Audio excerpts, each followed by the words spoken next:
Okay.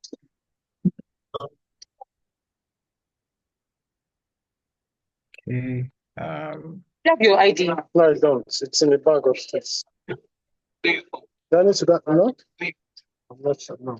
You don't have a stand copy. I have it now. Send it. You should send it to us. Hold on again. Okay. Thank you very much. All right. Good afternoon, everyone. Um, Welcome to today's webinar. My name is Ifeoluwaribi. I'm corporate finance strategist here at Agriarche, and it's such a privilege to have everyone here. I can see we have our panelists here. Okay, I think others are still joining. So we're just going to wait for about 2 minutes to have everyone here. Just a minute, 2 minutes, please. Yeah.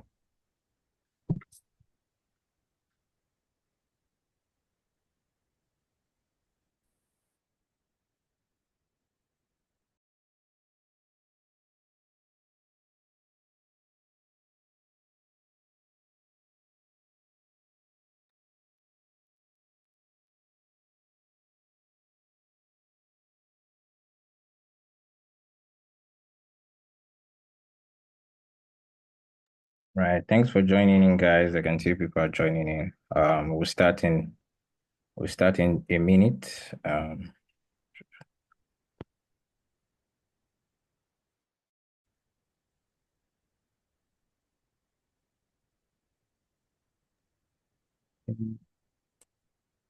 Just waiting to have every speaker here. I don't um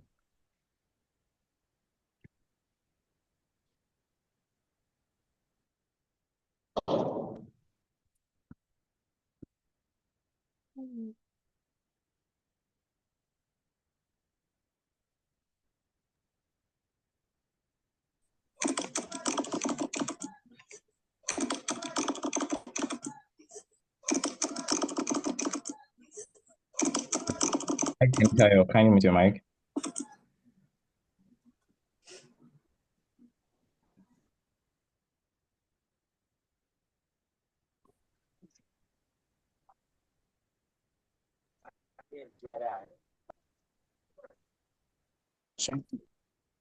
Okay. You know this guy now? For you in the meeting. Which guy? Is in your department? Yeah, it looks very familiar.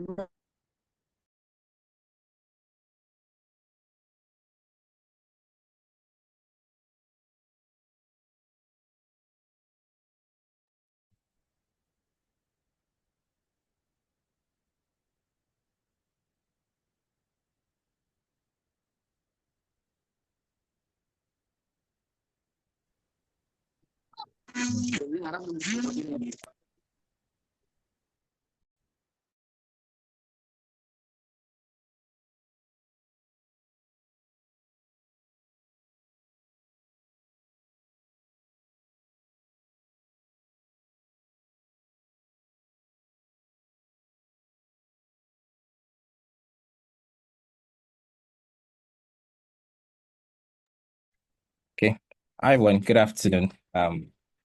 And welcome to today's webinar. Apologies for starting late. So today's webinar is financing Africa's agriculture for a sustainable future. My name is Ifeoluwaribi.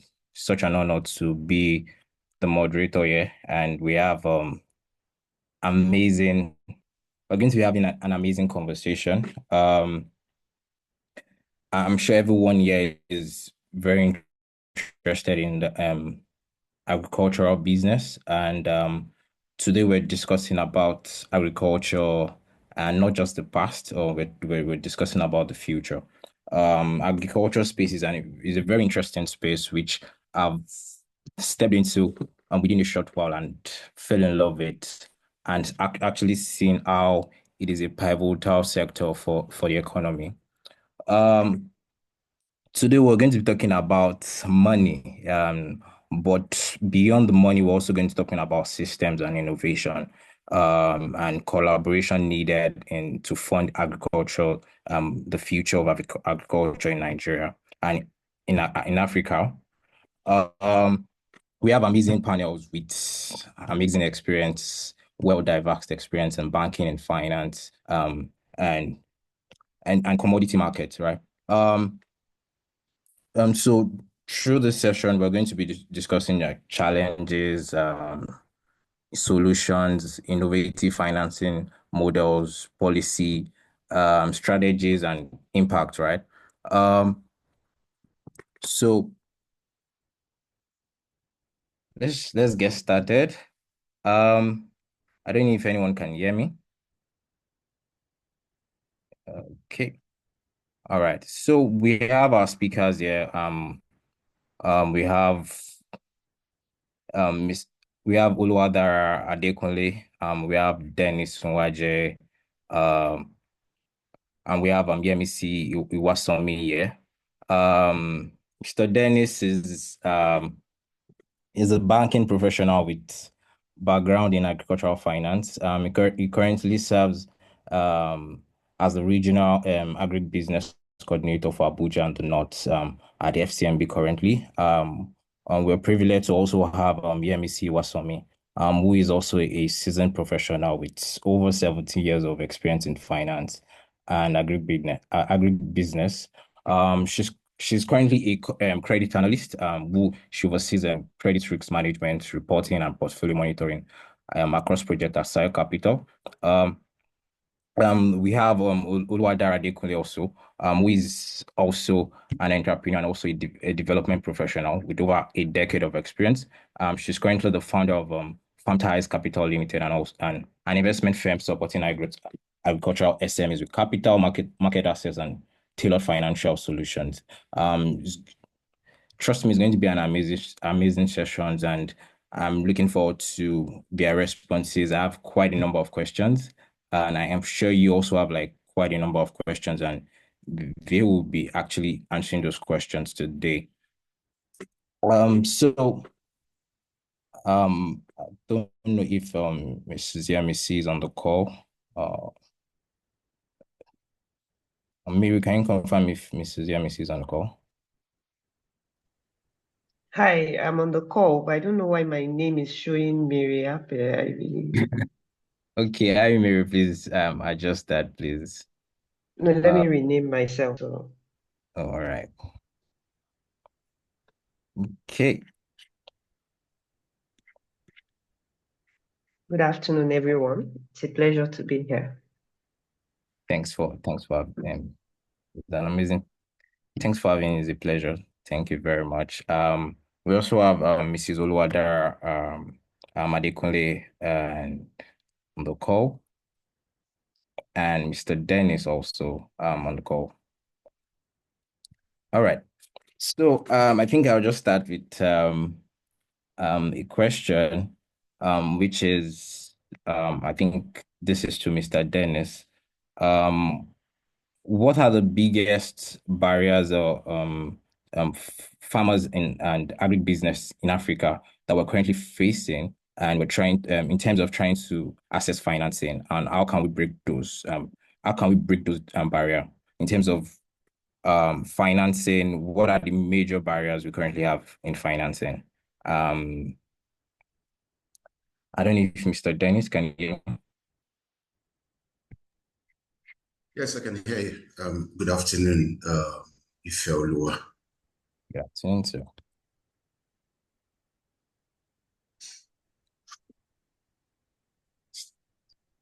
Okay. Confirm you can hear me, please. Yes, I can hear you. Okay. Can my camera go off or it has to be on? No, it depends. Your call, sir. Okay, just to allow free flow of network. So I'll be in audio. Let me switch off the video. Okay, all right. Thank you for the question, and good afternoon, everyone. It's a privilege to be part of this webinar and also to contribute my little quota into financing Africa's agriculture for sustainable future. So your question, looking at the biggest barriers to financing and how we overcome them. There are a lot of barriers to financing, and basically, but just to list a few, first is to look at the weak rural banking infrastructure to actually attend to the need of agri finance. We're also looking at the poor credit history,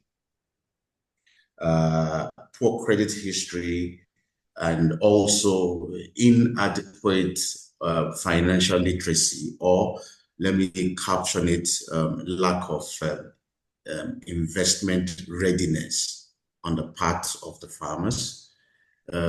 Also looking at lack of collateral. Collateral shouldn't come up, but it's something that is coming up. So you're looking at smallholder farmers, you're looking at SMEs, you're looking at large corporate. While the large corporate could muster a lot of collaterals to secure the loans, SME to some extent a bit challenging. The smallholder farmers that contribute 60 to 70% of the global food production, especially even in Africa, they lack the necessary tools in terms of collateral to be able to approach a bank or to secure their loan. And also we're looking at issues around climate risk and production,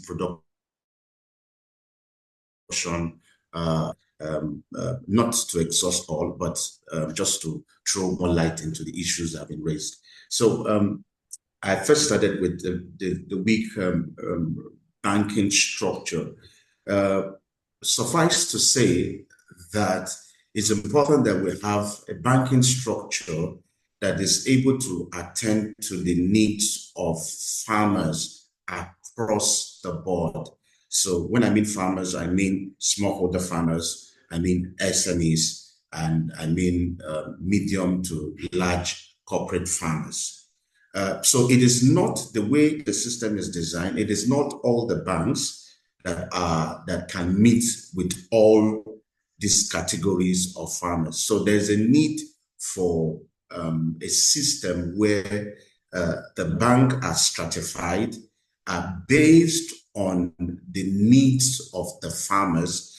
Then gradually the farmers begin to move from one level to another level. So it means that maybe a smallholder farmer starting his investment can start from maybe a microfinance bank, then gradually move into maybe an agricultural bank, then from there move into a commercial bank. You get it.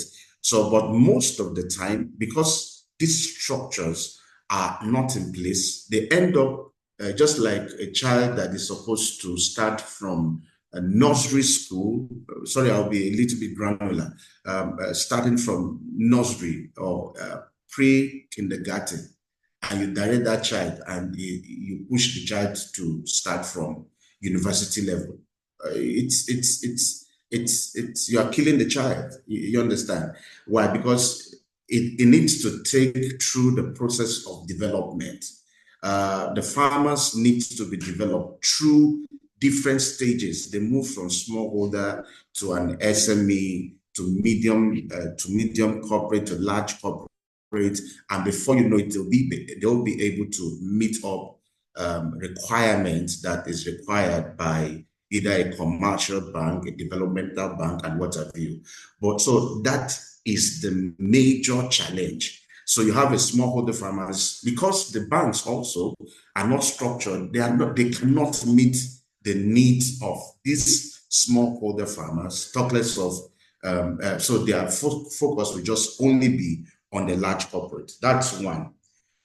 Because of this lack of infrastructure in the banking sector, that now accumulate into when you now say, customers don't have collateral, they don't have adequate financial literacy, or they are not investment ready. It is at this level, the lowest level, that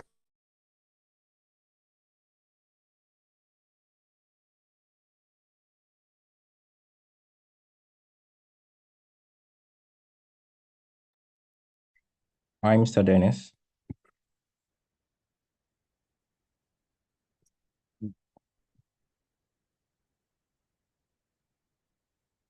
All right, I think we lost Mr. Dennis. Mr. Dennis. Okay. All right. I think I'll just throw the question to Yemisi. I know she has quite a number of experience in terms of financing. So Thanks, Ife. I mean, if you ask me, the question is why smallholder farmers cannot access finance. And I would say it's because we've not been able to create products that can address their needs, right? Apart from the fact that they are high risk, which most lenders would like to lend to them indirectly, rather than ensure that they are primarily responsible for the cash flows for repayment. The major challenge is that the smallholder farmers, very, very unfortunate, are the most disadvantaged in the supply chain, right? That's not where the value addition happens. And the value addition is what, increases what you can get from agric. And so because of that, what we have tried to do is to look for ways we can indirectly finance them, finance the people who buy from them, finance the people who create markets from them. And I think one of the major reasons they've also struggled is the lack of infrastructure, right? And so you need to solve some of those problems for them to become bankable. And because there's a lot of infrastructure deficit, right? I mean, it's interesting because even if and I remember that in the 2000s when government started CBN intervention, one of the things they mandated banks to do was to create an agri desk.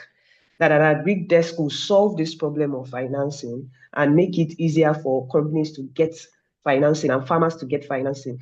I then say that after creating the agri desk, we're still here discussing the fact that they don't have access to finance. And that tells you that the problem is not just setting up a bank that understands their needs, but the problem is beyond that. It's us putting structures in place to ensure that these farmers can indeed become bankable. And for as long as they are not bankable, you will struggle to get finance to them. all right, thank you. Just a follow-on question around we not having the infrastructure. So in terms of making them bankable, we know quite a number of smallholder farmers are not technology savvy. So what are like the solutions that we can build to actually around that to actually solve that problem?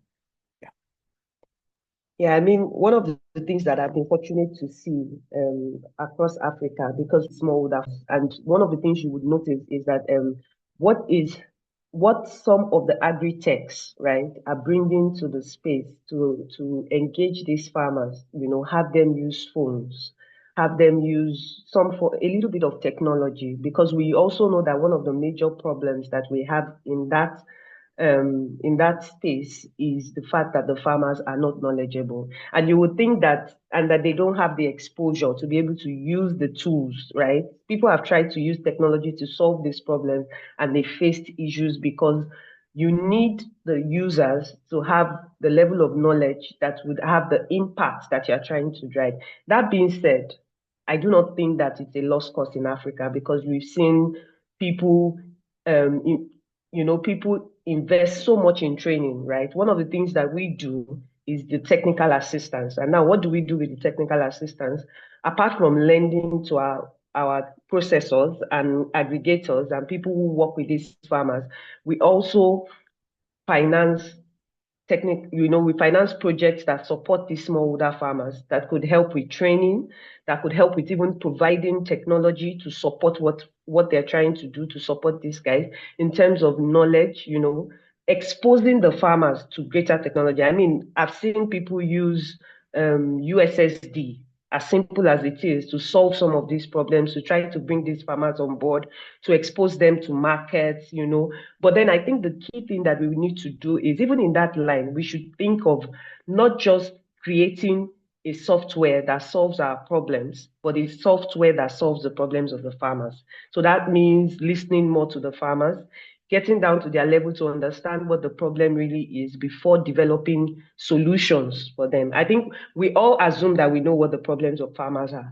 And we assume that, but you know what? The problem of the farmer in the north is different from the problem of the farmer in the south. And when you move to Ghana, the problem of that farmer is also slightly different. And so tailor-made solutions to what the problems of the farmers are. Once you solve their problems, they become bankable, actually, because you are able to get them to produce, push out their products. For as long as they have products, for as long as they have access to land, they can easily access land, they can easily access inputs, they can access the things, the tools that they need to be able to create value. Then you stand a chance. Then as you improve on what they can do, they have adequate trainings, they know best practices, they know how to solve some of the challenges they are having with pesticides and all that. And the more you train them, the more you get closer to them, understand what the challenges are, the more you are able to solve the problem you are trying to solve. But it will be, throwing money at farmers will never be a solution. We need to solve the problems, and then we can finance. Amazing, thank you. So I think Oluwadara, adequately, I think I'll just ask this question, because they touched around building solutions for this for smaller farmers, right? So my question is, how can government and financial institutions work together in actually building this solutions, right? Financing solutions. What are the collaboration that we need to see and to actually solve this? Okay, thank you very much. A sector like agriculture actually requires everybody's, contributions, from the government to the private sector to, the diaspora, to everybody. And I think on the government part, there's a role to actually play in fixing the infrastructures, the road network. It's really important, especially for, agriculture in Africa, even agriculture in Nigeria. Other infrastructures like warehouses, they're also very important. So I feel the government has a role to, make that infrastructures available. They also have a role to, provide the guarantees that are needed to de-risk the, agricultural financing to this sector. And also, I do know that some countries have, like, guarantee institutions that are available. I think there is NARCL and GARCL in Ghana and Nigeria. It's also, to what extent are they able to de-risk investments for the smallholder farmers, not just the large corporates, which are always, comfortable to finance, like what Dennis and MEC alluded to. And also, I think capital providers, both, private funds, the banks, should be able to work around, blending capital together. Because every segment of the value chain requires a different type of capital, especially in agriculture. And you cannot come with an external lens of maybe other industries like oil and gas and retail and manufacturing to just come to the agricultural sector and try to mirror it as the blueprint, from the farming to processing to market to distribution. Every segment actually requires a different type of finance, and it's how can the banks, how can, private fund players, how can even the government come together and create some sort of, blended structure or blended finance, which we always see, to be able to, tailor, capital to the segments.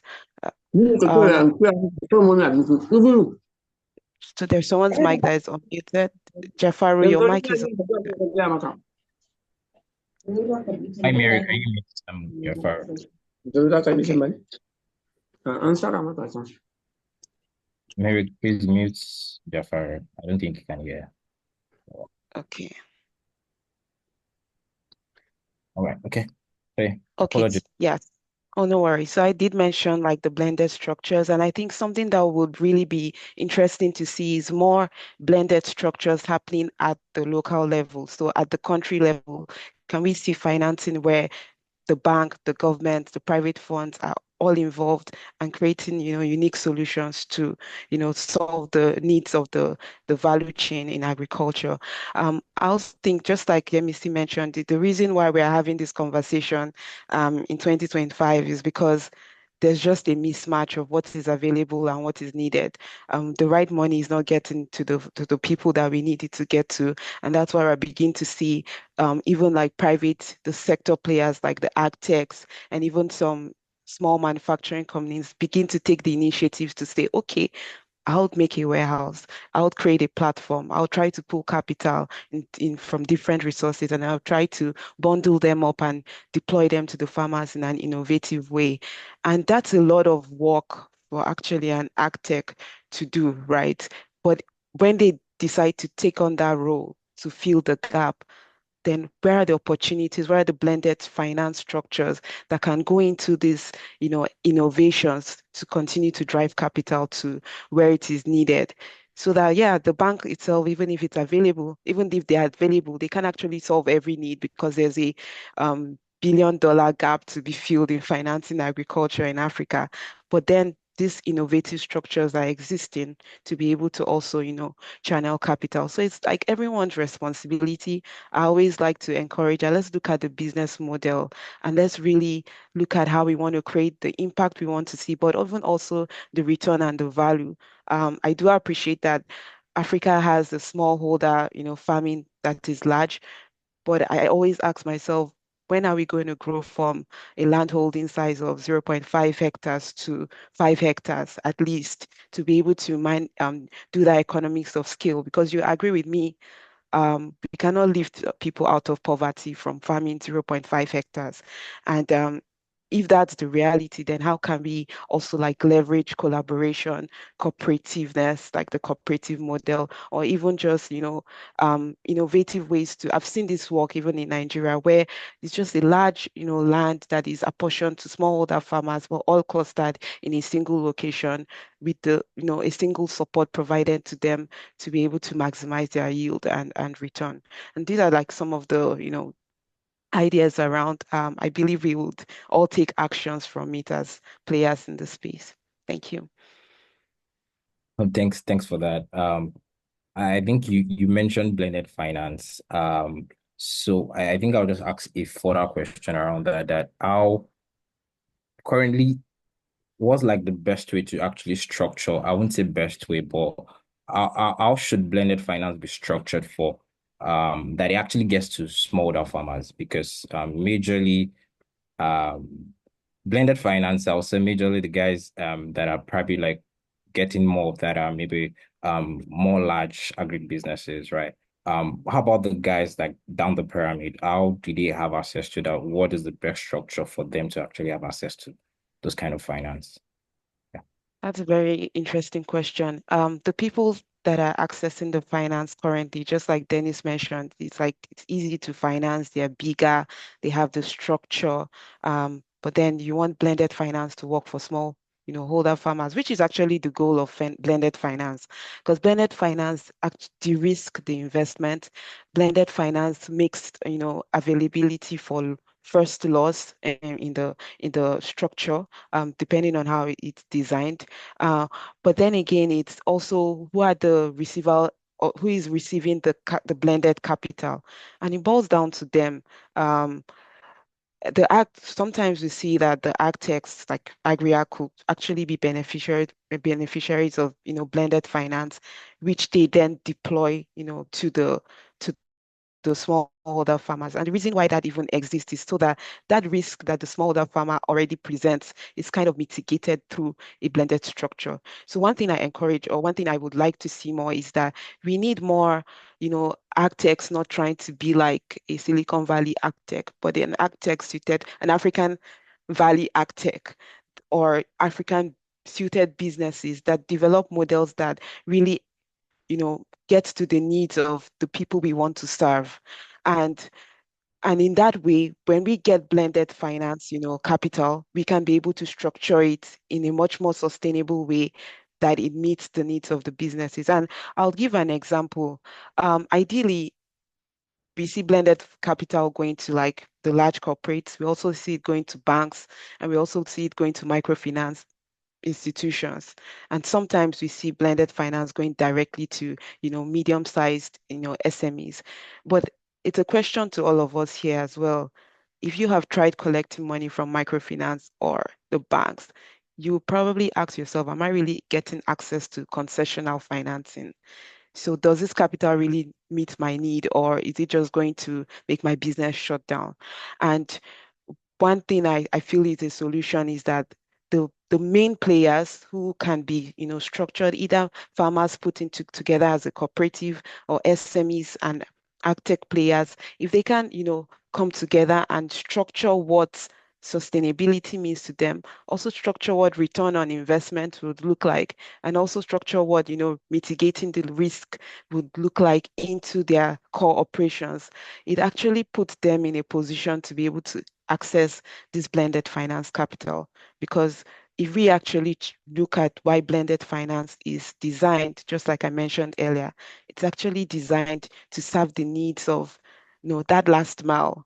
That is always the goal, and I think that those are ways that we can be able to attract this capital and use it. And I feel for us that are working in the capital space is also how are we blending our capital, like how are we structuring our investments, how we also putting in mind, not just the blended structure, but even deploying that blended structure so that it works for that smallholder farmer, that last mile enterprise that we are going to deploy the capital to. Because at the end of the day, if we who are like, custodians of blended finance deploy it like the banks or other, other traditional, financial institutions that will just stop at the large corporates, then it means we are not also living up to the role in which the capital has come to us for, meaning we are not up to the role whereby we are deploying the capital where it serves the needs of everyone. So it's a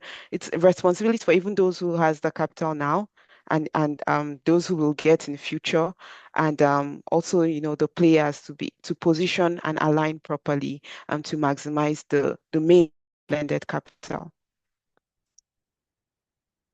Oh, thanks for that. I don't know if Mrs. Yemisi has anything to add to the blended finance question.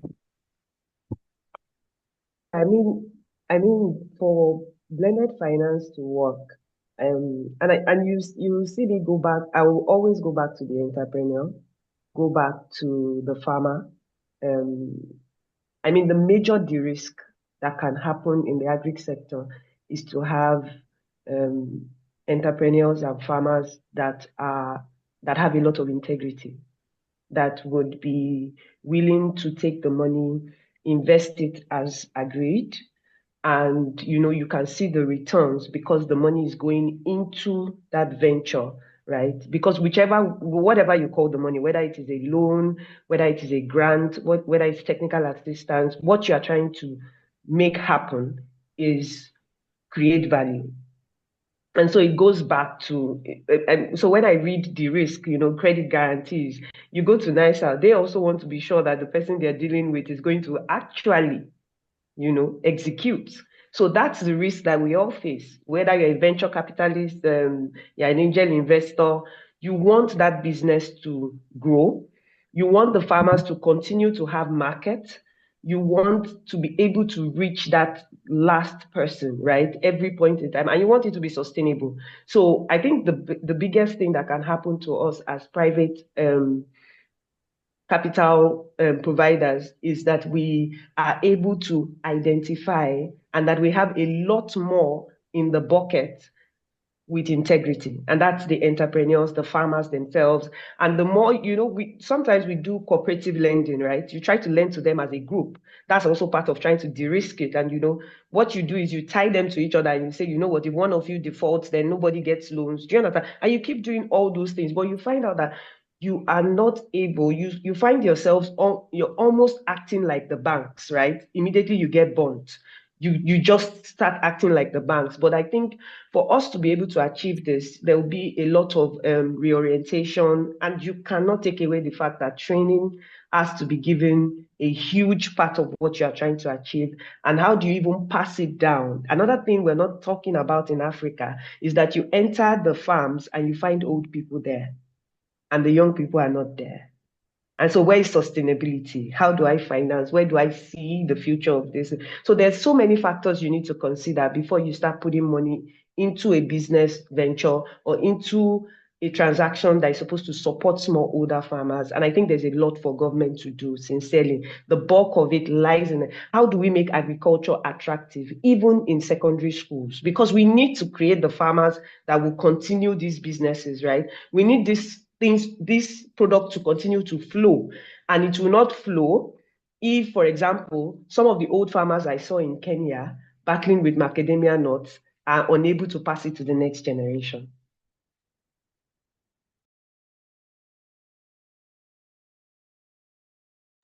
All right, thanks for that. That is thank you very much.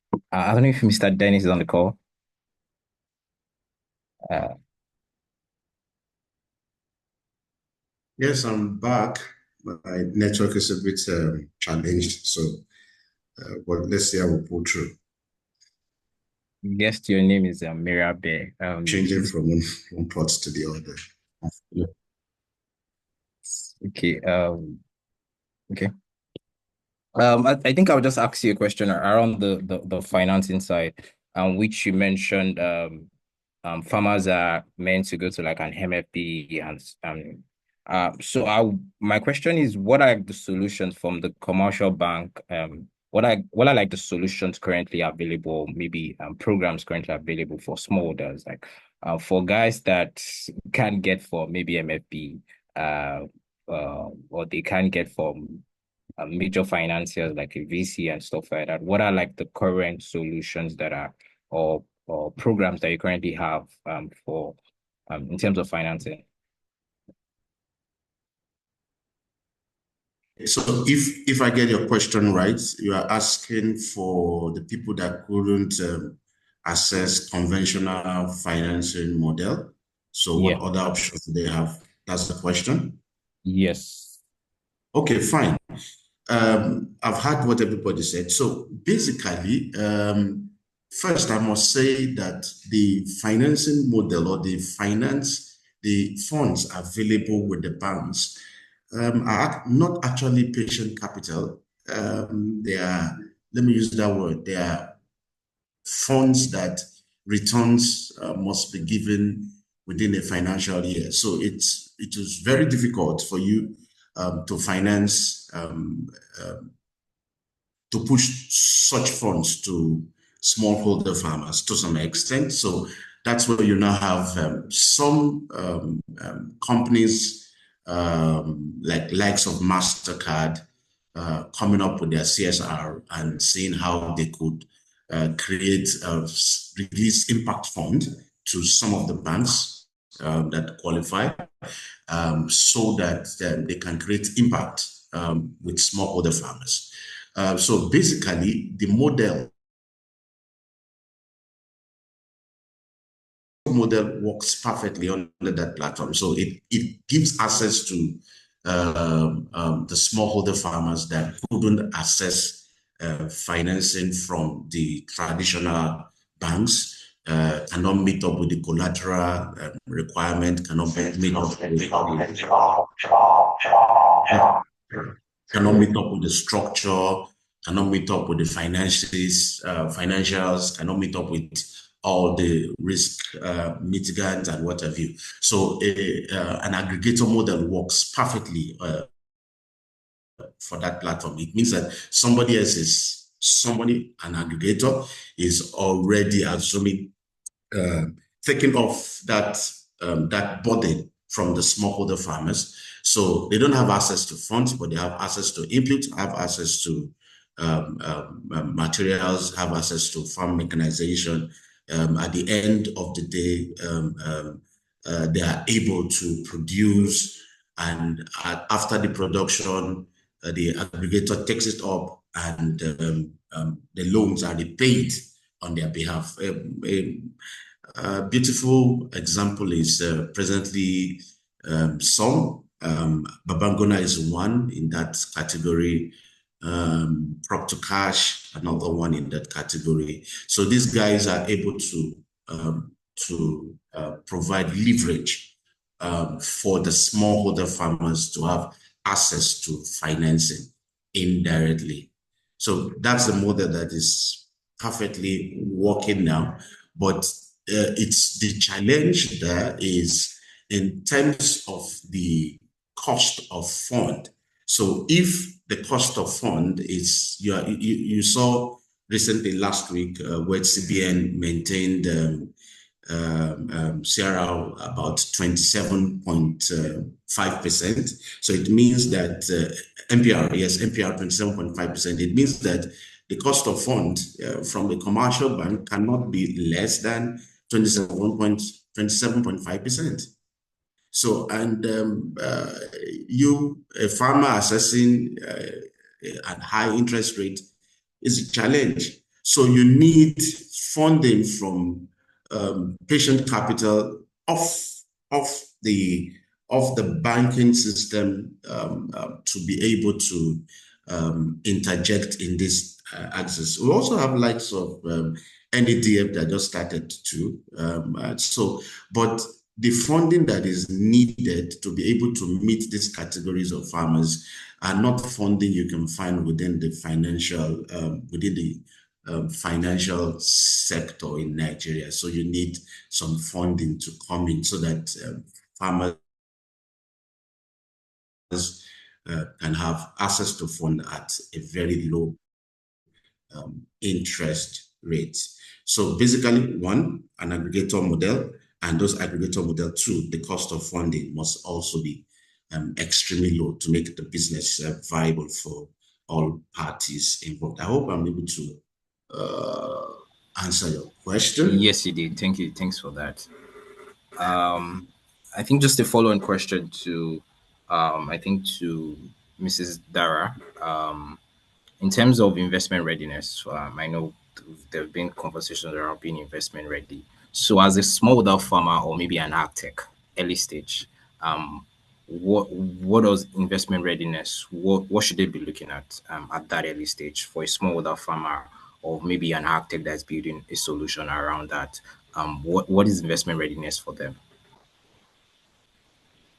I think investment readiness would be, putting in the right structures in place from the beginning to be able to um, run a sustainable enterprise. And it's very interesting that we're having like banks and your private capital players on this call because Yemisi made a point. It's a return to it's a capital that needs to be returned. So if you're not making yourself to, build that business such that you can return capital, then you're actually not attractive to do business with. So investment readiness is, making yourself attractive, putting the right structures in place, which is many of the challenges that small farmers face, but also the financials, which is important. I think that's the most important when you begin to, be unaccountable for the income that comes to you, whether it's from your business enterprises or from the funders, and it's just finances everywhere. I feel that's like that's the first roadblock you get because the question is, okay, what's your history? What's your financial, history? Do you have an audited account? If you don't have an audited account, what's your business plan? What's the projection, looking like? And smallholder farming is, I know it's very tricky, but I also think that because I've also been a smallholder farmer, I think it's also what's the vision for that smallholder farmer. If the vision is to remain a smallholder farmer, I don't think it's what is worth it. If the vision is to grow from 1 hectares to 5 hectares within the short period of time, it means that there is actually a vision to create a structure that can scale and can attract, co- good capital and maybe even commercial capital in the future.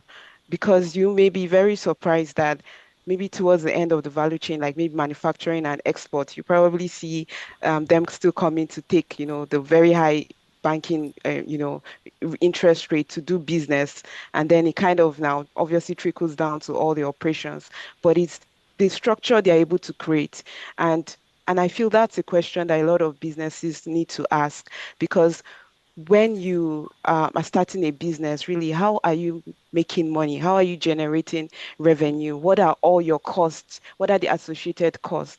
And especially for AgTech, because I understand also how AgTech work, it's very expensive to even run a tech platform. So it means there's a cost to running a tech platform. There's also a cost to, managing extension services of smallholder farmers. When you put all that cost together, is that a cost that you can recover from, if you collect debt financing or equity financing or what type of financing you have? Is that something that you have really, really thought about? And if it's something that you have thought about, is okay, at what point do you break even with the level of activities that you are, carrying on? And I also think it's businesses, farming is a business. I feel we need farmers who can begin to recognize that farming is a business. It's not just trying to survive and just trying to, just take care of the families. We need to feed the whole country and we need to feed the whole of Africa and in the world by extension. And we need to do that as business. And I feel businesses and architects from the beginning should be able to define that and create the structures that allow them to scale. And some of these structures are available. There's a lot of like, technical assistance, support. There are a lot of like development programs. I know, yes, it is shrinking, but there are a lot of help around, really, if you ask, so that you can get that, insights to see how things are done in other parts of the world and how they are efficient and begin to put that on from the beginning. These are some of the things I would say. All right, thanks for that. That was really insightful. I think this question is for Mrs. Yemisi. Um, so, are there regulatory or policy shifts that you believe could significantly unlock agri financing opportunities in the next 5 years? What are like the regulations or policy shift that can happen that you think that should happen? Um, yeah.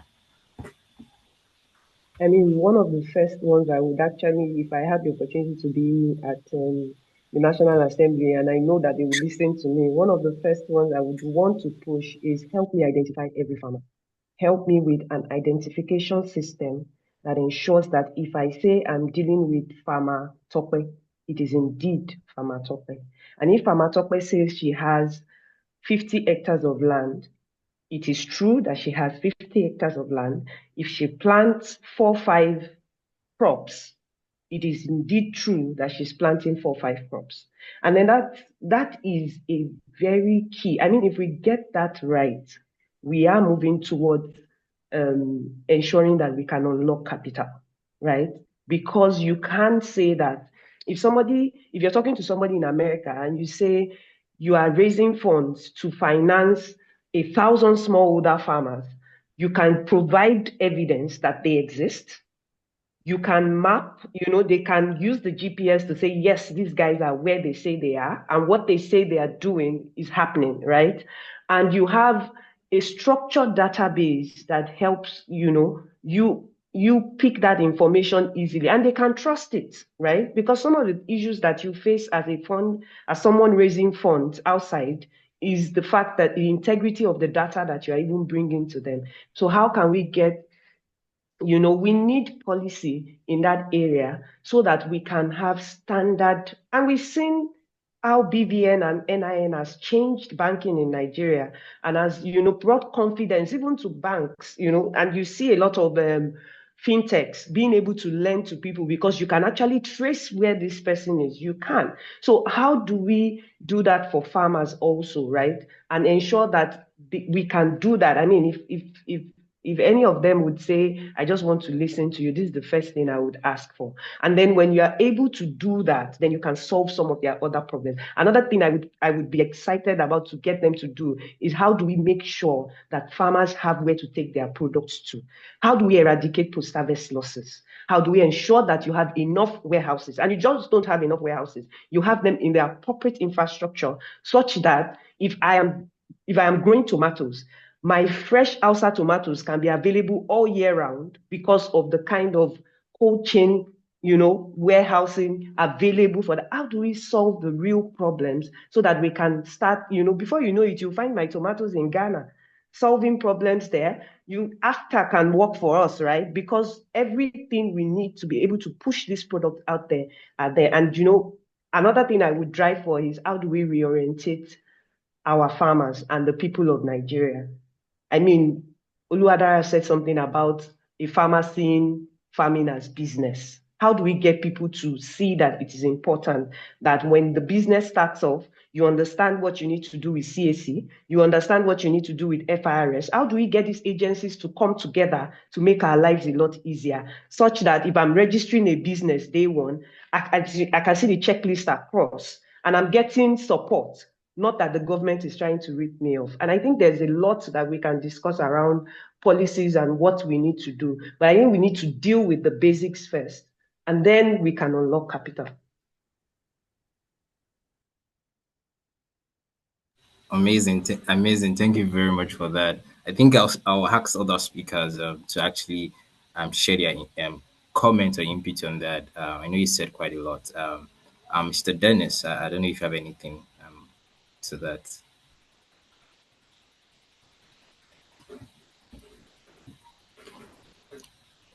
Okay. Okay. Yes. So she's mentioned it a lot, but also we also need to begin to look at, for instance, there was a time where collateral registers were supposed to be passed into law, maintained at CBN, where it's easy access for farmers to use their different collaterals for them to be able to access loan. But unfortunately, while that started, but you find banks are not extremely comfortable because a lot of them come up with different policies and tell you they are movable assets and all whatnot.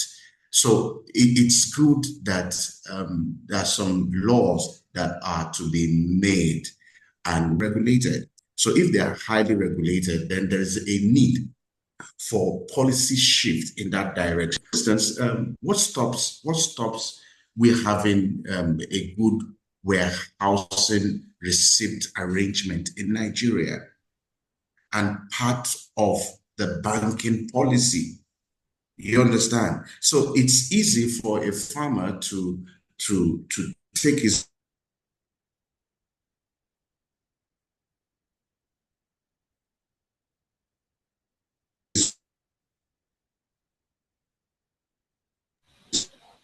Sorry, Mr. Dennis, I think you're breaking. Um,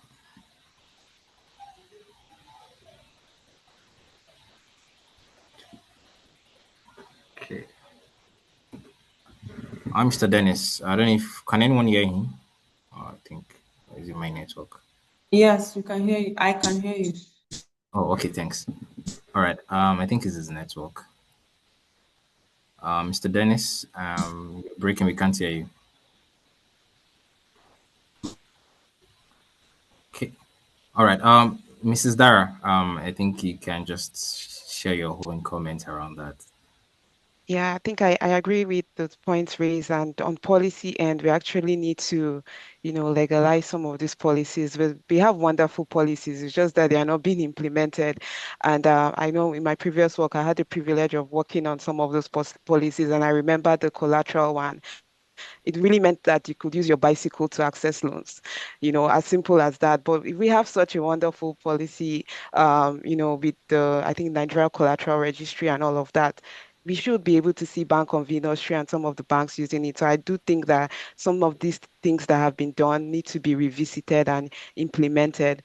I also think with Dennis, obviously, and with the news that we've seen, if we are seeing NPR at 27.5%, it means lending to anyone generally is high. And so I would really recommend that a lot of governments begin to promote alternative finance and non-banking, financial institution as like an alternative way people can access finance that are suitable and tailored to the business needs. And this can come in different forms and, in different forms and different innovations. But I think that's really necessary. And if it means that there's a development bank or like the Bank of Agriculture that actually pulls in this capital and works, different from the traditional bank, or there are private funds like Sahel and many more Sahels that need to exist for Africa. And obviously, FAMTA is capital that needs to exist for Africa, where they can, be able to pull capital and deploy it differently from the bank to solve these real needs. I think this will really go a long way. And if there's a way the government can look around, putting in that policies or if it's reforms or whatever the case may be to allow more private capital into the market. I think that would really, go a long way. And I also still would like to challenge the government. If we can enable guarantee these schemes that exist, we need them to do a lot more than what they are doing. It would also help, private capital providers as well. I know there's a whole lot of regulation, but we need guarantees to help the sector. And these are some of the things I'll look at policy-wise. I would not overflog the issue around, infrastructure. I think that's a big deal for any business. And I also want to you know, we should also begin to look at investment also in, capital expenditures. We need processing factories, but not just processing factories, but we need businesses that already even have processing factories to kind of come together and say, how can we optimize what we already have? Because after my opportunity traveling, around even like Nigeria, I've seen a lot of abandoned factories, abandoned warehouses, and some warehouses that are not even in use and could actually, just a little touch up here and there, they can work. So can we begin to look at those dormant assets that we already have and optimize them if they need to be like sold to the private sector or whatever? I think those are things that we need to consider, and I hope the government will, take action on this, as well as, everyone that is also playing. Thank you. All right, thank you very much. Thanks for that. I think following question in terms of this policy, what policy do we need to? I think this would be to Mrs. Yemisi. What policy do we need to put in place, or government, or what do we individuals need to do in terms of getting youth more engaged in agro? I know there's been quite a number of conversations, and not just youth, women also in ag tech, in agro. What are the things we need to put in, or government needs to put in place? Because so the youth can be more interested in agro. I'm talking about the youths and all that one of the major things I've seen is that our educational system is not designed to solve our problems. And so it is we're teaching them maths, we're teaching them English, right? But they can't see where they fit into the challenges that we have as a nation. And we have food security issues, which means that our children should not be reading ABC. They should be in the farm, learning how to put seeds in the ground, understanding what climate means, understanding that, right? And they can learn the maths and the English along with it. We would even love them to know how to calculate, right? Understand the right, form of seeds and all that. But if we don't get them interested from the beginning, and I know you and I have seen the difference it makes when you bring children into sports quite early. It's the same thing. We need to bring them into agriculture early. They need to see the benefits. They need to understand. There's a lot of education that needs to happen, even from the government level, right? They need to talk more to people and help us see why this is very, very important, why we must continue to ensure that there's food on the table, why we should also think of feeding others, right? I always tell people that we are mirroring the wrong economy.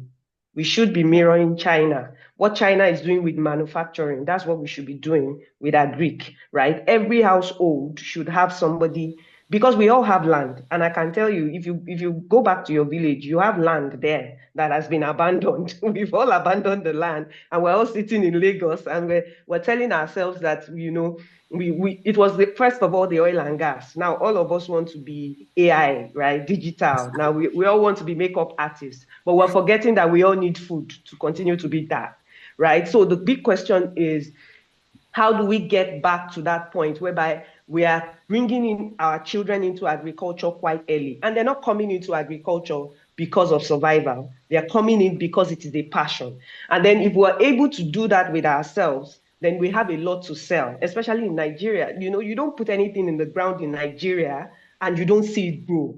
You travel from the Kogi area and you are wondering why those people are blind. The governors, all of them are blind as to the level of land and what is possible with what they have in those areas. If you travel the Southwest also, we have so much to work with, but when our children are not interested, I mean, if you talk to half of us here, our children want to travel abroad to go and study a course that has nothing to do with where we want to be in the next 10 years. So how do we do that? First things first, government needs to be sincere. I think it's the insincerity of government that is affecting every one of us. And unfortunately for us, the resources lie in their hands, right? So they allocate the resources. So for as long as it's going to be allocated to finance Tinubu's expensive government, it's never going to get to agriculture. But yeah, for as long as it is going to be allocated to some, it's never going to get to. And I dare say this because, we've been talking about how expensive capital is to agric. Agric needs 0% loans, right? For us to be able to reach the people, we need 0%. Where are we going to get that money from? It cannot be an impact fund coming from America in dollars that is going to be expensive for you to deploy in. It has to be Africa financing Africa. We need to reallocate resources to solve the problems that we have. We need to create capital that will solve those problems. And for us to be able to do that, and it's not just government, you mentioned individuals now. Do we think of crowdfunding? How do we bring money together to solve problems? And I'm not saying throw money away. You bring it together, you've seen a problem, you can solve it, you can see the value add in it, you can create that value, and there's a market to sell it to, right? And some of us, we connect a lot of people across the world.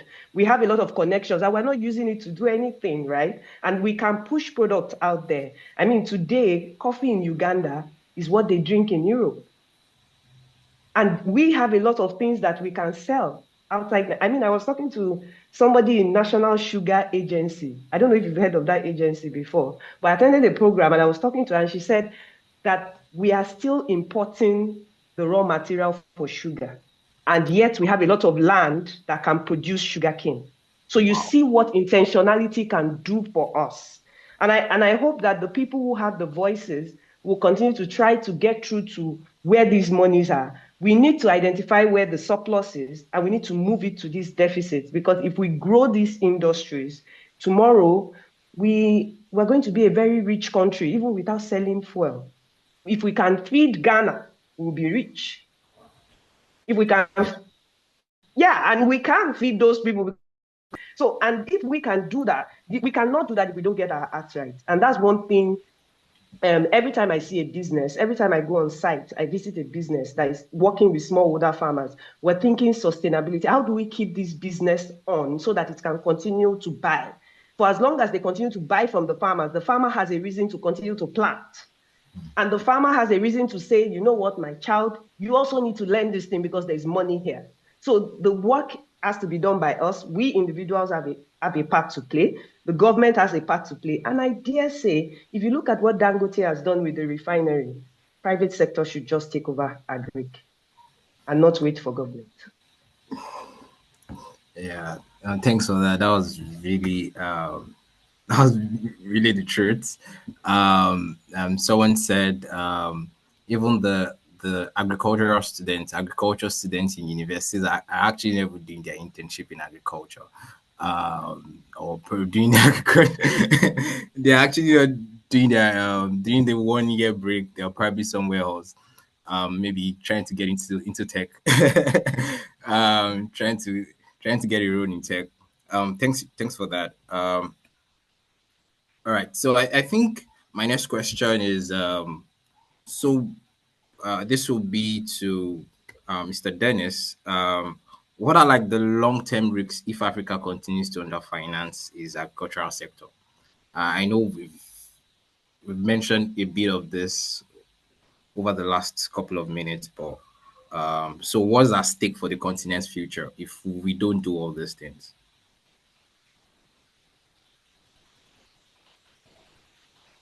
Okay, thank you. It's obvious. If presently you are struggling with food security and you can't feed yourself, why? Because adequate finance is not going to the appropriate place. Banks are, sorry, I'm speaking from both sides. So I'm in the financial sector.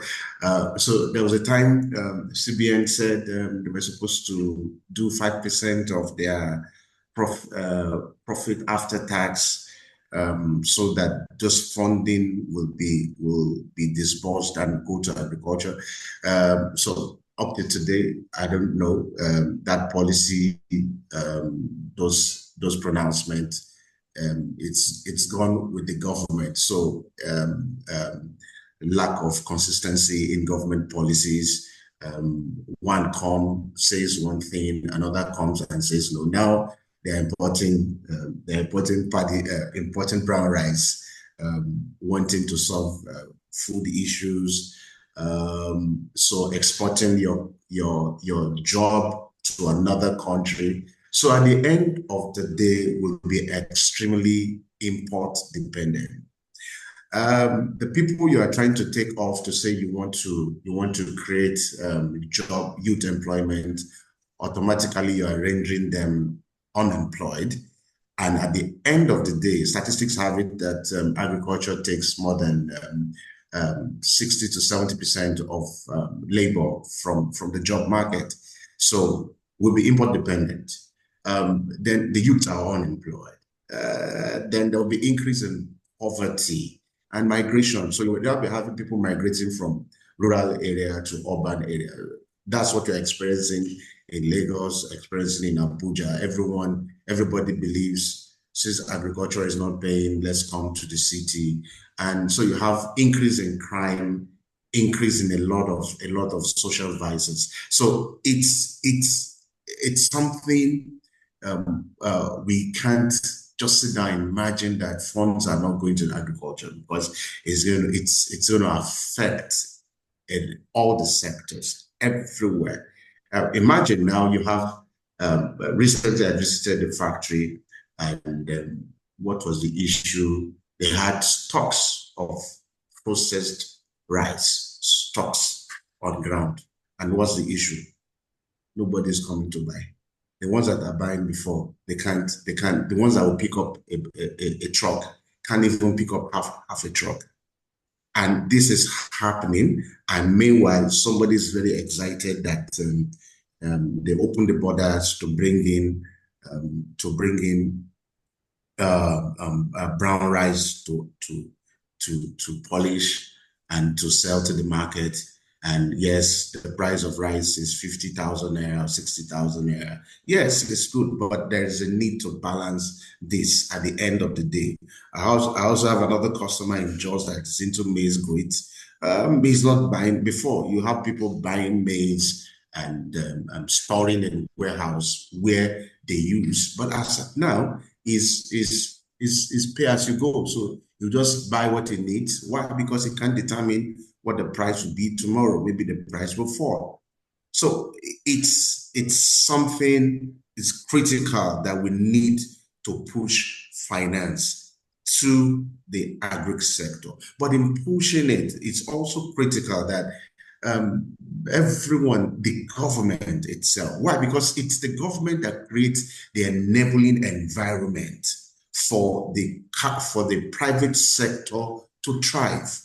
if the enabling environment are not there, the land tenure system, a woman can't own a land to some extent in some particular location. It has to be a man, and you can you must have a land CFO and what have you, 99 years. So access to land is still a challenge in Nigeria.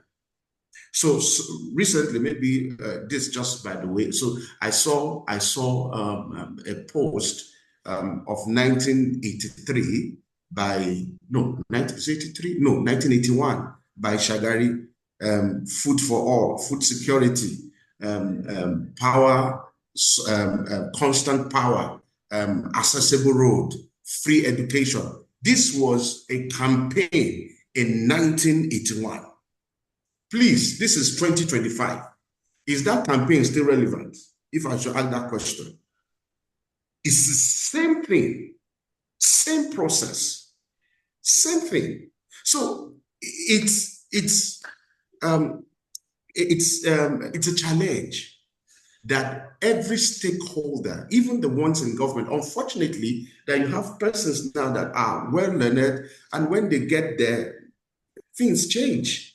And need to put policies in place to push finance to that sector. If an NPR is 27.5% and a CRR, that's cash reserve ratio, is about 50%, it means that from every 1 million that you bring to the bank to save in your debt in your account, 50% of that is going back to CBN. So which money are they going to even push out? But meanwhile, you have banks, they just released their financials, 1 trillion profit after tax. Then the government should come in and say, okay, fine. Since you have made 1 trillion profit after tax, you are doing so and so dividend to shareholders. Okay, 10% of that fund should be kept in a pool, even in your own pool, to be able to finance this sector, this critical sector.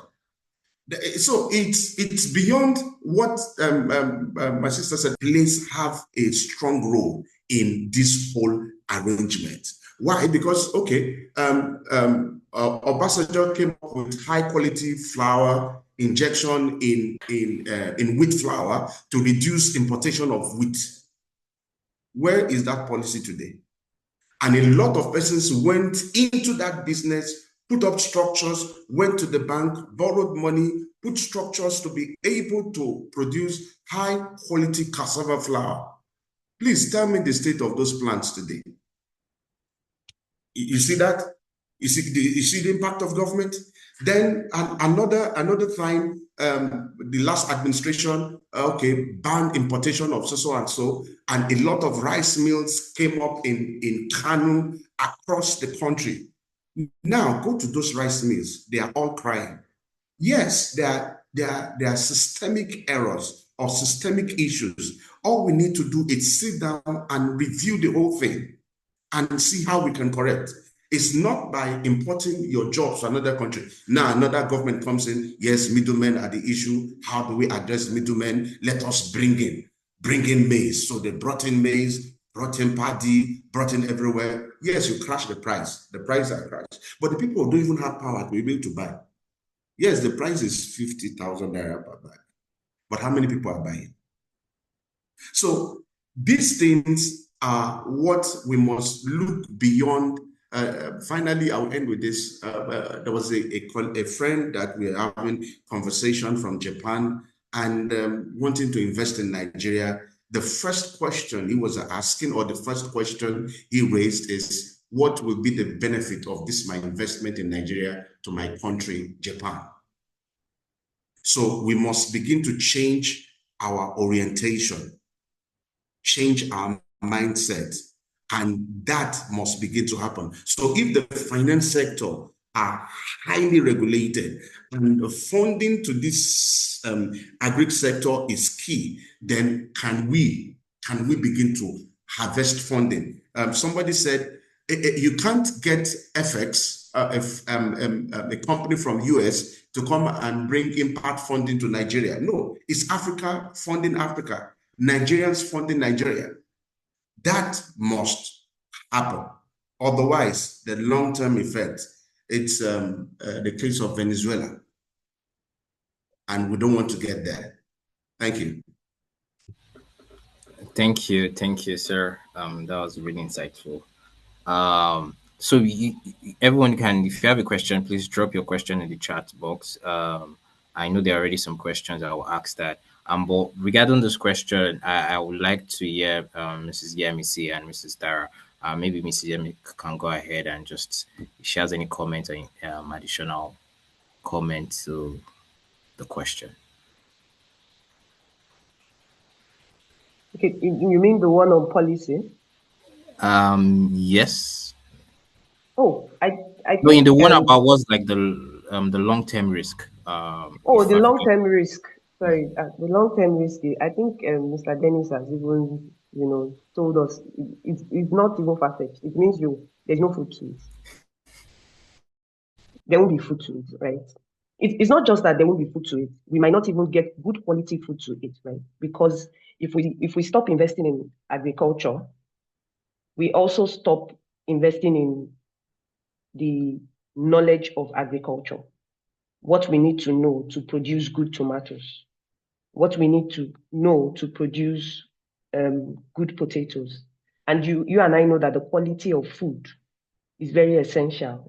Today we are dealing with cancer, dealing with a lot of things, and some of them you can trace back to what you are eating, right? So I think one of the major things that I would be so excited about is to see us produce good food for ourselves, that we know what good food is. We don't produce cashew, take the bad ones, eat the bad ones, and sell the good ones to the people abroad, because that's what we do in Africa today.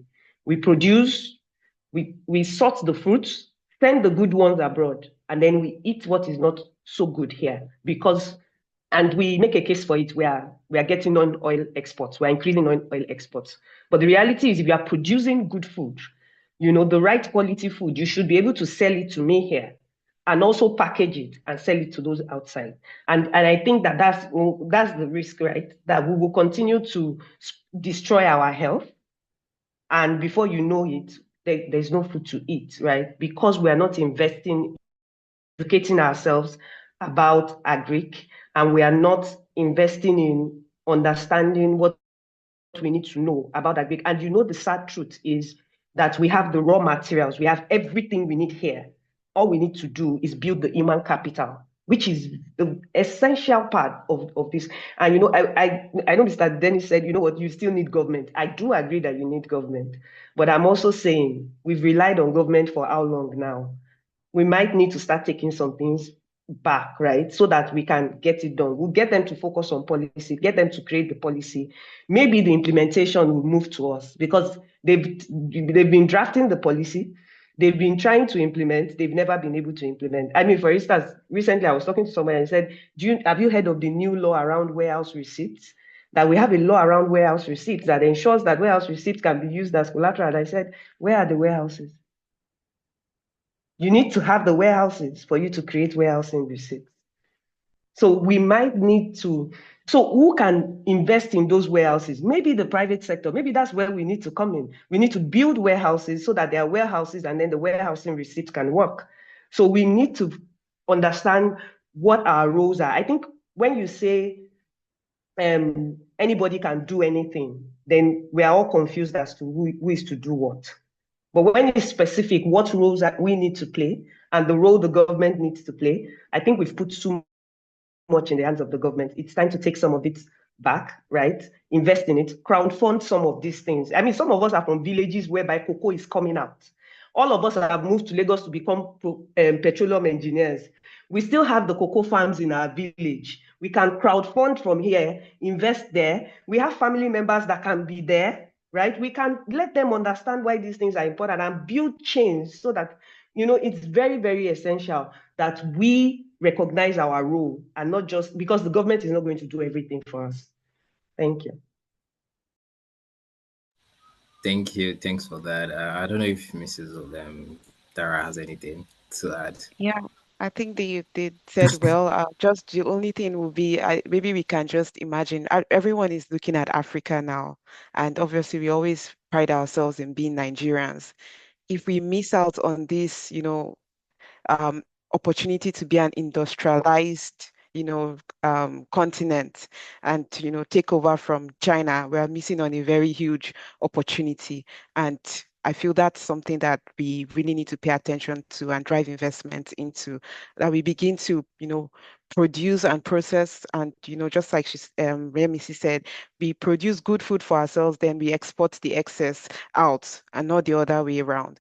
Because if we don't take time, we would start eating yams from places that have snow and you wonder how they are growing it because they are working on it. I don't know if you get what I'm saying, but we should not allow the world that, their conditions are not really perfect to begin to feed us from, lab grown, experiments and all of that when we have vast land in our continent and country to, feed the world. So that's what I'll just say.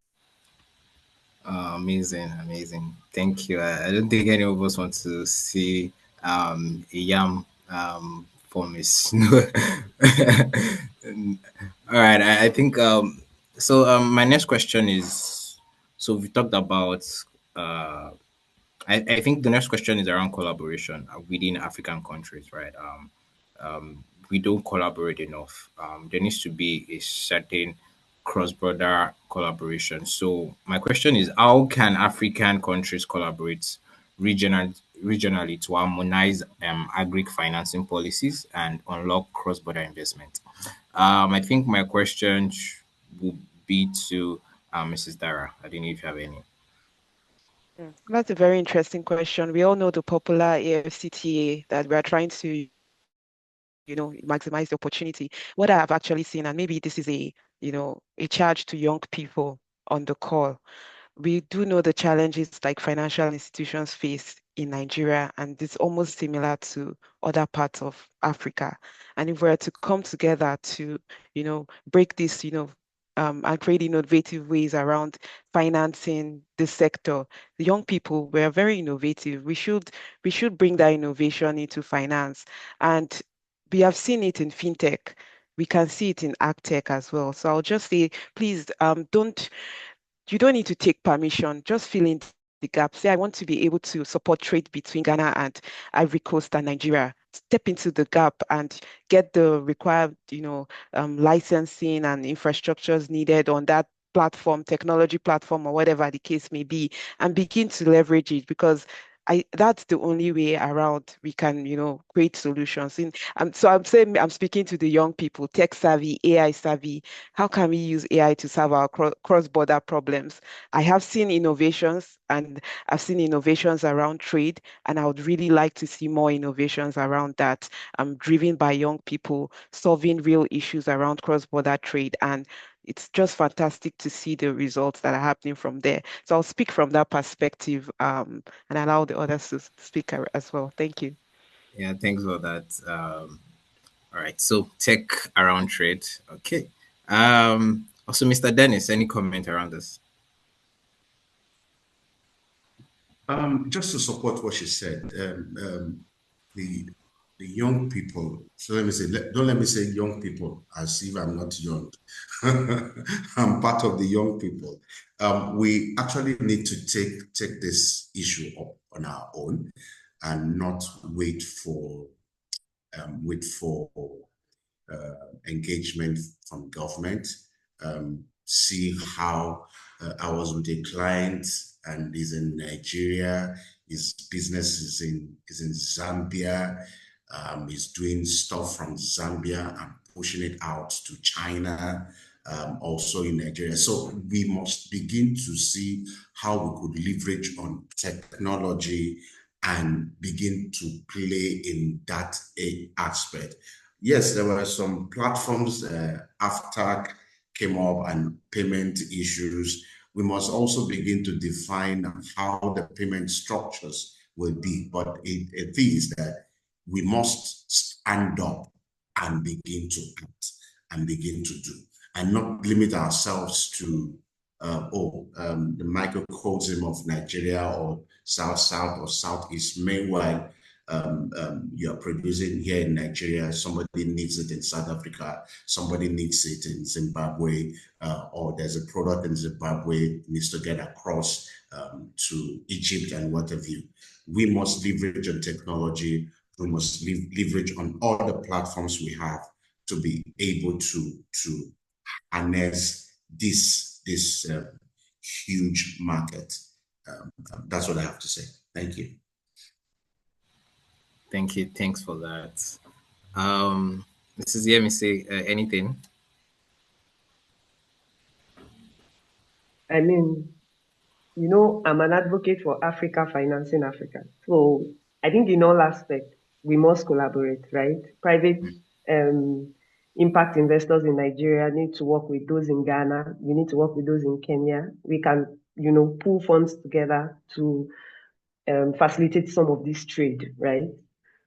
And one other thing that I would say is, as an investor in Nigeria, in Agriarche, your product, for example, there's cocoa in Nigeria, there's cocoa in Ghana, and there's cocoa in Cote d'Ivoire, right? And we must, I'm hoping that government and African Union, I don't know if they still exist, but some of these structures should operate more.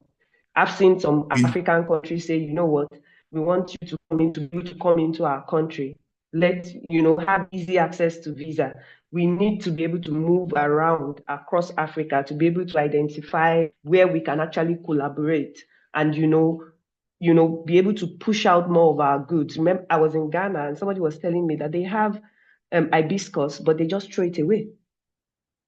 And I have people exporting hibiscus from Nigeria. And the way I'm thinking about it is, how do I even get these people to know that what you're exporting, it's available in Ghana also, right? So it's very important that we move. If you don't move across, you can't find out where those products are. And somewhere now, as we're speaking, food is being thrown away somewhere where they don't see it as useful. Meanwhile, in some other part of Africa, people are eating it. So we just need to we need to move around, right? While we're using AI, we also need to see that those things exist, right? And for us to be able to see, that means, it should be easy for me to move across Africa. Just like when you enter Europe, you're everywhere. We need to think about things like that and how do we make it happen so that people have access, they know these products exist, they can, you can open a processing plant there, and we're not saying that we should be unruly, right? We would obey the laws of the land. We need to understand all those things too. We need to be knowledgeable in those areas too, because it's not enough for you to have AI. You also need to understand what is happening there for you to be able to use technology to leverage these things so that you don't set up something in Ghana and before you know it, the government is after you. So we need to understand these things, and that knowing more, reading beyond what is happening here and also trying moving out across to be able to do these businesses. So yeah, that's my take. Interesting. Thank you. I think my final question before I open the question box for everyone. So what would you say to this is to everyone? What would you say to local or foreign investors hesitant about putting money into Africa agriculture? What signal should they be watching? I think I'll start with Mr. Dennis.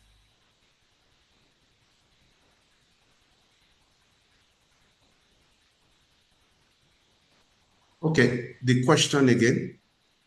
Okay. So what would you say to foreign or local investors that are hesitant about putting money into agriculture, African agriculture?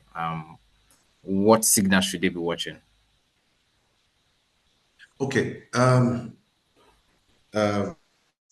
be candid, Africa has been all the nations of the world. Most of them are coming to Africa to get their products. So what will I say to them is that Africa holds 60% of the world's all cultivated arable land. So if you need production, you need food, is still Africa. Africa is still the rapid urbanization happening. It's still happening in Africa. And food demand is increasing, even within Africa. So there is the trajectory for growth is positive. So it means that for every investment you do, you bring into Africa for production, you get it back. Yes, there are issues, there are teething issues, but you still have companies, and most of them, they are here picking up cocoa, they are here taking up our cashew, they are here taking up virtually all the raw materials. So Africa is still the investment destination for the world. So you do yourself good to say, okay, fine, you invest in Africa. You have Bill Gates and Melinda Gates Foundation investing in Africa, even in agriculture. Why? Because this is where they are getting their raw materials from other countries or other companies around the world. So Africa is still the best, is still the investment destination. No matter the issues we're having, which we'll sort it out gradually, but it's still investment. And any funds put in here, you always get it back. Thank you. Thank you. Mrs. Dara, any comments? Okay, sure. First of all, I'd like to add to the investment class that Yemisi has been alluding to, which is, Africans financing Africans agriculture. I also want to add one more, which would be African diasporas. And there are some of us on this call. We pull capital and we already know what we do with it by, sending remittances back home. Can we begin to think about how we can pull that capital together, add it with the local one, and begin to invest in sectors that really matter? And we can do that through, finding trusted partners and businesses to work with, because they exist, and they are there. So I'll say that I'll challenge those two set of people, and then obviously the international investors as well that are looking to Africa and wanting to invest. The risk in Africa is real. I also believe the untapped return is real as well. And if you look at Africa as high risk, I look at it as high return, and that's the actually get a lot of returns doing business in Africa. But then it's centered around finding the right partners, finding trusted people, local people that you can work with, either funds, financial institutions or businesses that hold on to integrity, and they exist. I think if you find them, you can do sustainable business with them. If you keep waiting for the perfect conditions, then you will miss out on the opportunity. And right now, we all know that everyone is looking into Africa. And I hope that Africans as well are looking into ourselves. If not, at the end of the day, we may just find out that Africa has businesses from all over the world, and at the end of the day, they are not owned by Africans. So I think it's an opportunity for Africans and also African in diaspora and the diaspora, and also even international investors to, create that strong partnership and do business with Africa. It's rewarding to do business with Africa in terms of return and also in terms of impact. Thank you. Thank you very much. All right, Mrs. Yemisi. I mean, they've said it all, but I would just go straight to what I would say to an investor that was coming to Africa. Be ready to teach and impart knowledge where necessary. Be truthful about impact and understand the costs. Be realistic about returns, right? Coming into Africa, understand Africa, love Africa, be passionate about Africa, because you cannot do any real investment here if you truly do not love Africa. And that's why foreign aids have not worked. Thank you very much. I know Mrs. Dara said something around the diaspora investing in agro, and that made me thinking about how in the tech ecosystem there's already like syndicates that diasporas can invest in. Is there something similar for agro where guys with small checks of maybe 2K dollars, they're looking to invest in agro? Where are they going to put their fund, right? Because for the tech ecosystem, they know that okay, they can put their $2,000 or their $5,000 into like a syndicate, and they pull that fund into like a startup. But for agro, investing in smaller farmers, is there any like system currently running that they can put their fund into? That's a very interesting question. I believe there should be, and I know some agro companies and ag tech companies try to pilot a couple of those kind of, investment opportunities. And one thing I promote myself is actually diaspora-led funds. Can we see more Africans leading funds? We need more Sahel capital, doing funding agriculture and funding agribusinesses in Africa because there's just a huge gap. And I think when you just think about Nigeria, the first company that comes to your mind is Sahel Capital. And it's like, okay, Sahel Capital cannot do all the work, right? So can we have more funds and especially, diaspora-led funds to create opportunity to allow for syndicates into this opportunity? So I think there should be some existing. I know on the trading side, we do see ComX, which even allows you to trade commodities from an app. So if people are finding it maybe too agriculture and farming too risky, okay, then you can go and trade commodities on ComX and get into one of the products that ComX has, whether it's a fixed income product or if you want to do spot trading. And the returns really, obviously, they align with the risk, but generally they're actually good returns, right? So that's a plan. We need to see more exist. All right, thank you very much. Thanks so far. It's been an interesting conversation. I've learned quite a lot. I think the first question from the comments is from Mayo DBC. She said, this is to you, Mrs. She said, you mentioned putting structures in place for smallholder farmers for them to be bankable. What kind of structures and infrastructures can we put in place?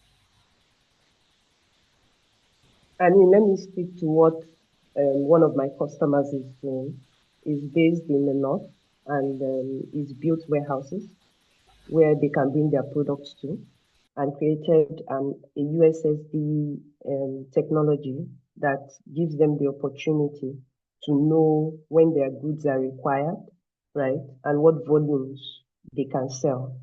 And that is helping them, right, creating, and of course, that means it's training, right? So one of the structures we can also put in place is if we can get government to be truly involved in educating these farmers and helping them understand that farming is business and that the quality of what they produce, determines how they can sell and the more value they can get from their products.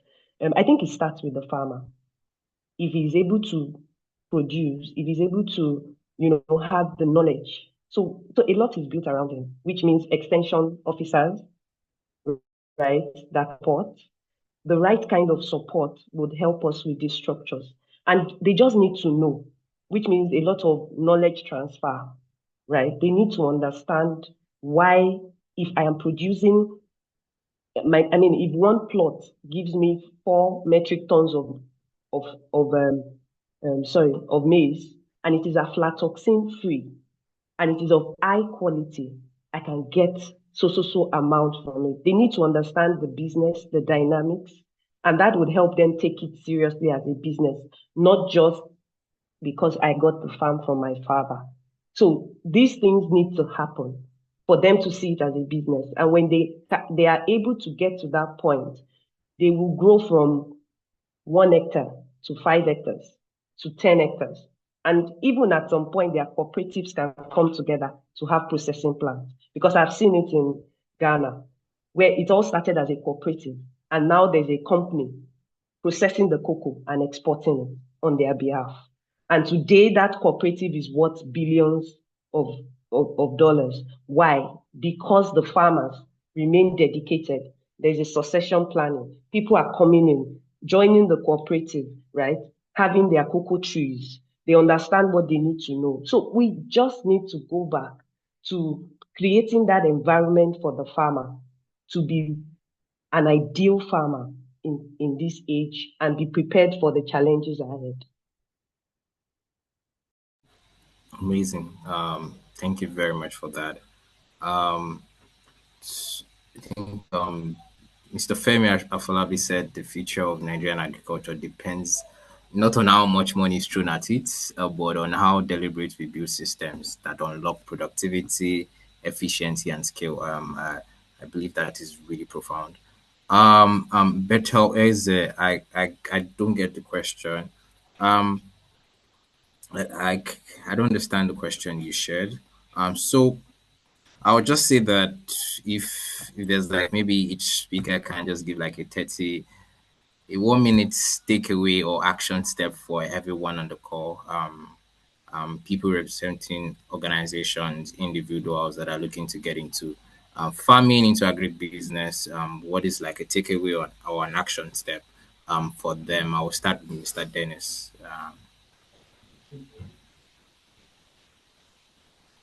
Okay. It's a function of all stakeholders, not just the farmers, the investors, or the bank or the government. It's something that we must do. We must collaborate to do. So that we are not passing the blame around. We are not throwing money. It's people, this one or that one. Everybody must be, we must have an agenda. This is what we want to be as a country. We want to be food sufficient. We want to be have food security, and these are what we need to do. Everybody must buy into that idea, both public sector, private sectors, individuals. All of us must work collaboratively. So it's not one bank. Agric is not my core. But you can eat morning, afternoon, and evening, but agric is not your core. But another bank, agric is his core, but because it doesn't have enough capital base. So it must be all tiers from private sector, financial sector, government. We must all work collaboratively. For instance, I'm sure in Europe and in America, it's not all the population that are farming, but there's food security there. So it means that there is a collaborative effort from the government to the private sector, to the individuals, everybody at stake, ensuring that this is our policy, this is our goal, this is the direction we want to get to. Because if, let me say this lastly, what the CBN did with intervention fund, yes, they were not supposed to play, but was good. But government throwing away the baby and the water wasn't the right way to go about it. Also, the Ministry of Agriculture is not about sharing tractors or distributing seeds. We must sit down with all stakeholders.